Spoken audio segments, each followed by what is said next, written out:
So, like, while you were like a teenager, like when you were like growing up in America, like maturing in America, Yeah. like what was the main form of entertainment that you and your friends would use?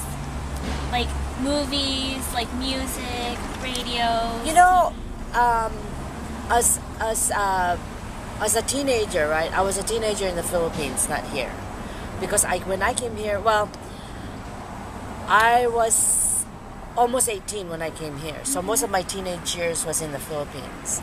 Fortunately, I came from a, I guess, well-to-do family there.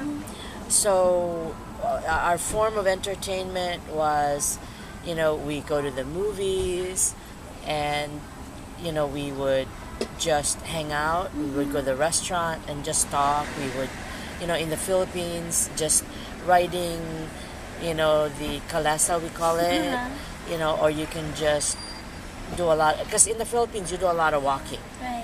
You don't need to ride the car to be able to go somewhere, but over there you can just walk and walk and walk, and as if you can walk like probably 5 miles and it's like nothing.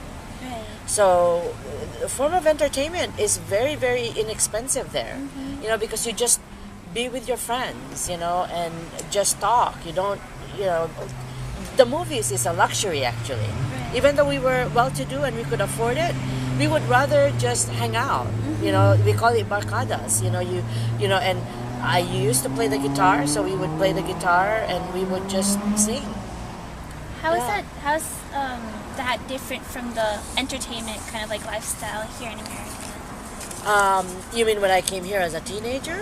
Yeah, like Or when, now? like when you came here. Oh, when I came here, well, for me, because I was new and I didn't have a lot of friends, and then when I came here, I was eligible to work. Right. And so my parents, even though again coming from a well-to-do family there, when we came here, we didn't have a house, so we were renting, so we had to work. And I mean, for me, I have a lot of cousins, so to me, my entertainment is just hanging out with my cousins then, and you can just sit down and just like you and I doing, but just just the camaraderie of with everyone, that was like sufficient for me, sufficient for us. I mean, and then when I came here in California, I was still, I think I was 19, because I only stayed in Maui for about a year. Right. Then I started working, and then there's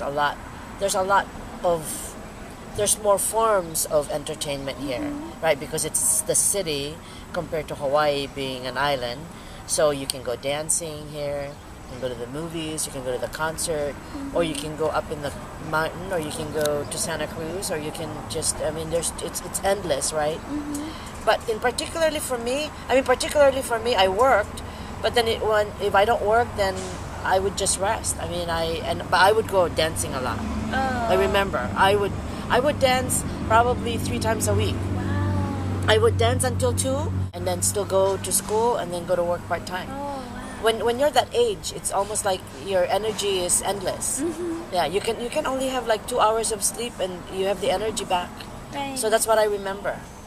So I would, Friday is when we start. Actually, even as early as Thursday, we would go, coffee shop. We would go bar hopping, we used to call it, and then we would go dancing, and we would meet friends there, and then I would go dancing with my own cousins. So then, because I'm going dancing with my own cousins, so my parents would let me. I mean, there was no, they were not strict at all or whatever, but definitely we knew our limitations. Right. Through that difference in entertainment, did you kind of understand American culture more? Like, did you like have a different? Did you like understand it more? Like, how did you like? Actually, I mean, thinking back, I felt like I had more fun in the Philippines than here, as growing up as a teenager. Because here, I felt like, again, because I didn't have a lot of friends. I mean, I make friends easy, so that's okay. But fortunately, I also have a big family. So when you have a big family, right, you have cousins. I have, mostly even my age group. And when you have family that big, you don't really need a lot of friends, Right. because you get it from, you get it from them. Mm-hmm. So the only thing that differs to me from Philippines to here is the opportunity. You definitely have a lot more opportunities here than over there. Right. And then not only that, but I see in the Philippines, if from a economical point of view, people, you know who the poor are and you know who the rich are. Right. Over here, you don't know. Right. Yeah, I could be talking to you or you could be talking to me. I don't know,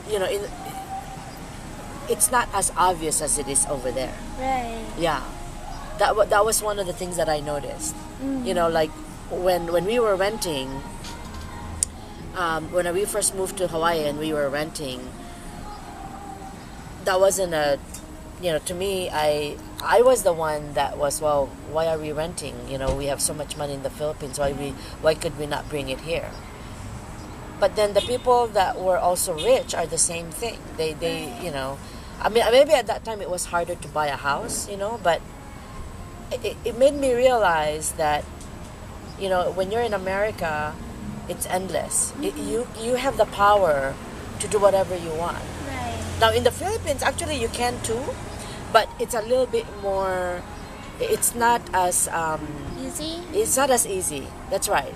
But over here, as long as you're driven and all of that, to me it's easier. It's easier to reach your potentials than over there. Right. Yeah, because not only that, but in the Philippines, it's what I call it cornerism, whereby people that tends to get a lot of the opportunities are people that are friends that you have friends in the high places. Oh, connections. Connections, yeah. But over here, I mean, it's crazy if I don't think it here like that. There is, to some extent, Yeah. but it's more prevalent over there than here. Right. So,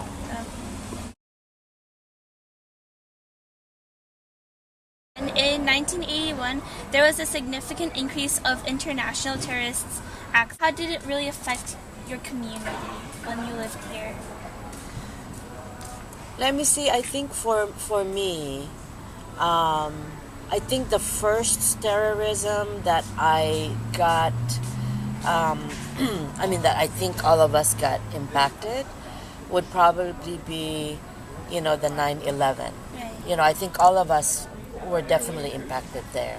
Of course, it affected all of us, right? Because, you have the fear then of going out.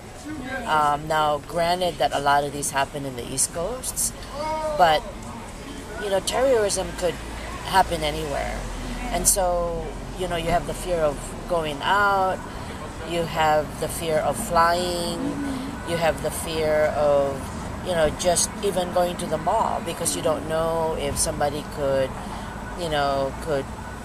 be carrying a backpack and have a bomb in it.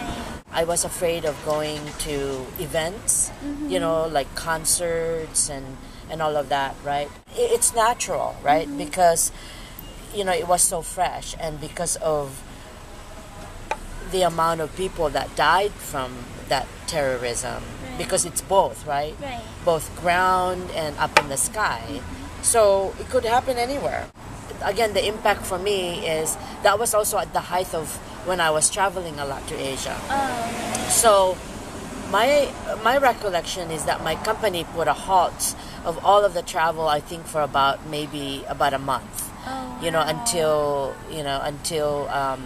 we knew what was going on. I mean, even now, I mean, you cannot help it, right? But at that time, there was no travel whatsoever. Yeah, so it is impacted me, because part of my job is to go visit my suppliers. I mean, everywhere in Asia, in Europe, and so, when you're negotiating non-face-to-face, it's a little bit more challenging, right? Because, especially when you're negotiating millions and millions of money for your company, it's always better when, just like you and me. Right. Do you think that you would get the same effect if it was done on the phone, right? No. It's better face to face, right? So that's what I was, the impact is like that for me. How did 9/11 kind of like change your view of the world, like overall, like not just like within your job, but like your communications with the rest of the world, like how you saw other people? I think for me, it was a not so much that it opened my eyes, but I think it just proved that everybody's different. Religion-wise is different, government-wise is different. Now, the 9/11 happened because these people that acted this terror to us did not believe in our religion, did not believe in our freedom, right? So, and granted that's how I felt, that I also believe in freedom, I believe in human rights, I believe in, just being free. Well, because of what happened, I did not know the strength. I mean, there's people that are from other countries, how strong in their own beliefs as well. Just as I was strong in my beliefs in every aspect of life, it made me realize that they too are doing the same thing. So why can't we compromise, right? Right. And there should have been that. Now, again, to me, I felt like we were doing some of that. But people like, again, from those countries that did harm to us, they were very, very strong in their belief. But to me, it's kind of like their way or no way. Now, in the way that I see our belief is that this is our way, but you know what though? Maybe we can work with you such that maybe we can, we can live, in the same world, having your belief, having my belief, but then let's respect each other's belief rather than imposing their beliefs in me, because as far as the way I see our government, we're not imposing our beliefs in them, although we tell them that, it's nice to be free. And trust me, I think United States is probably the most liked, I guess, because otherwise, look at how diverse the U.S. is compared to other countries, right? I mean, people come here because they know that where they come from, they have their own system of government, and yet they like ours. During like this 9/11 attacks, since then, did you ever associate terrorists with like a religion, like with Muslim or like being Shiites? I don't, but I see that they do. I mean, for me as a Catholic, there's no terror to it, right? But I know that these guys are associating religion with the terror that they're doing, and I never understand that. Right. And evidently I don't read the Quran, and I don't read whatever equal Bible that they have, but it seems that the teaching, again, just from reading and from what I hear, is that it seems like in their case, it's a natural way to do terror as part of their religion. Right. Now, to me, I could never understand that. How could it be a part of that? Because you're causing harm to other people. How could it be part of a good teaching? Right. Yeah. So I never understand that, and I'm sure I'll continue to not understand it. So, and I just take it as an educational thing, but it doesn't mean that it's right. Right. I still believe it's wrong, but if that's what they believe in, then that's fine. I've always known that there's a lot of people that are different, a lot of governments are different, a lot of countries are different, but it accentuated because now we're even creating wars because of it, right? Right. So did society kind of make a connection between terrorists and being Middle Eastern? For anybody that says no, they're lying. Because it's a natural... Not everybody is terrorist, but you cannot help it. Especially if you see somebody that looks mean or whatever. Now, I have friends from the Middle East. In fact, the lady that's going to cater my birthday, she's Lebanese. Oh, right. But I don't consider her a terrorist. Now, if I'm at the airport and I will be sitting with I know is a Middle Eastern, I'm not gonna just say that he or she's gonna kill me. But I'm not gonna be able to help myself, but in the back of my mind I would be thinking that. Right. I know that's bad, that's some sort of stereotyping, but again, because of all the things that's been happening, right? I mean, you have war in Afghanistan, you know, we're in war with, you know, somewhat what Syria, we're always, and of course in Iraq and Iran. You know, and a lot of these things that's going on right now is either started by a lot of those people. Right. Again, that's not to say that I would just see them like that. I'm just saying that I cannot help it but think that. I think it's more of a fear too, you know. What's that thing that the government will profiling? Oh, racial profiling? Yeah, racial, instead of racial profiling, that type of profiling for me. But not to an extreme. It will just be like maybe a little. Maybe a little. Yeah.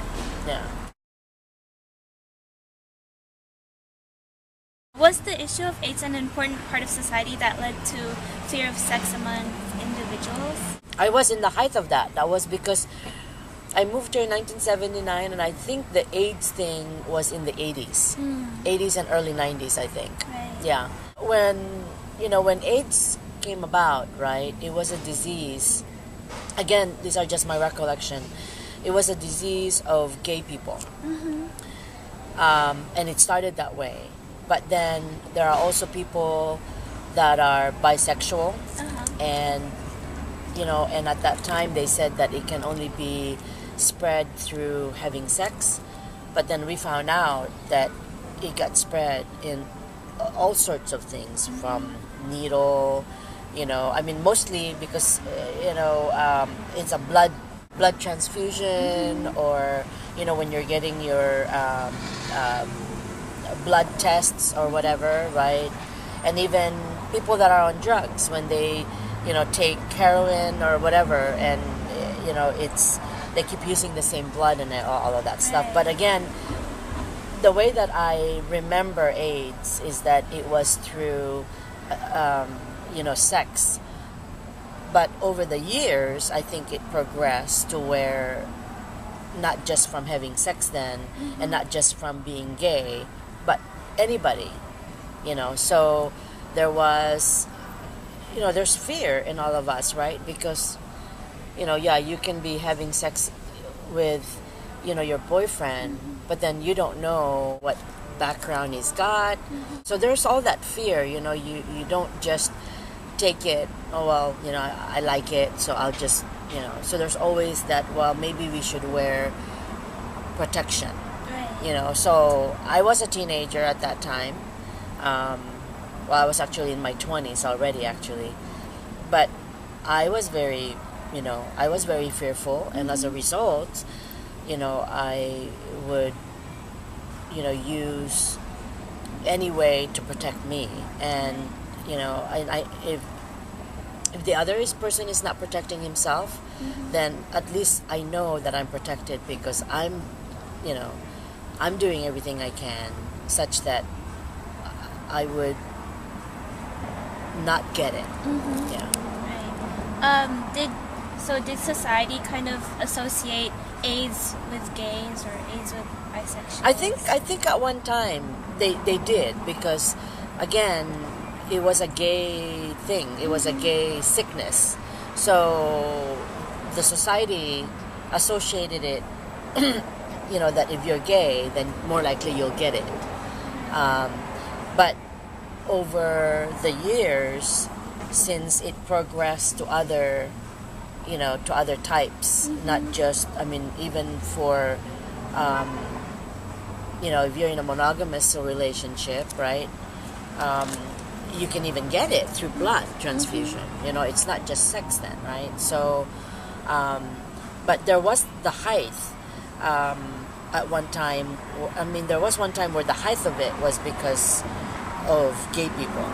So the notion that you can get AIDS just from talking to people, there was all of that because again the fear, right? So once people got educated that you can only get it through, because gay do anal sex. I mean, I don't know, but just to be open, right? So there's all these people that think that they can get AIDS just from, sharing maybe the same glass, but we found out that it's not. It's a lot more than that. And so I think it was just a matter of getting people educated, and I think that it's to a point now, well, not now, but maybe even a few years back, when the fear of AIDS were not as heightened as it was when it started. Yeah, but society definitely, to me, the way I see it, they associated it with gay. I mean, because that's how it started. Yeah. So like, do you remember any instances where like people would treat gays like really badly because they were so afraid of getting AIDS from them? Well, badly may,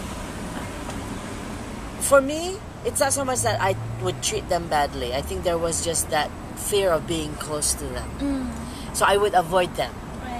It's not so much that I like when I say, to me, when you say badly, like they would be mean to them or they would be, they would do harm to them, right? But for me, I didn't see it.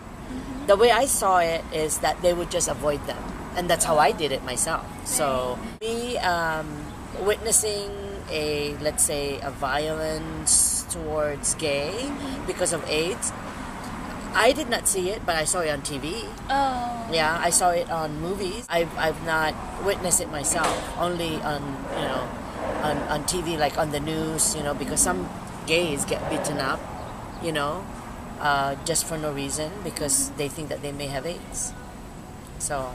And today, did that kind of affect you today? So like, do you have like tendencies to like kind of like shift you away from gays? No, I have a lot of gay friends. I mean, my the guy that does my hair is gay. They're more fun. Yeah. So no, like I said, even when the AIDS was going, I still had a lot of gay friends, but. And if I know their lifestyle, then it's fine. But it's the people that you don't know that that are gay, but you don't really know them. Those are the people that I said that I try and avoid. But because I had some male friends, I mean I had some gay friends, so and I know that they're in monogamous relationships, so I'm okay with that.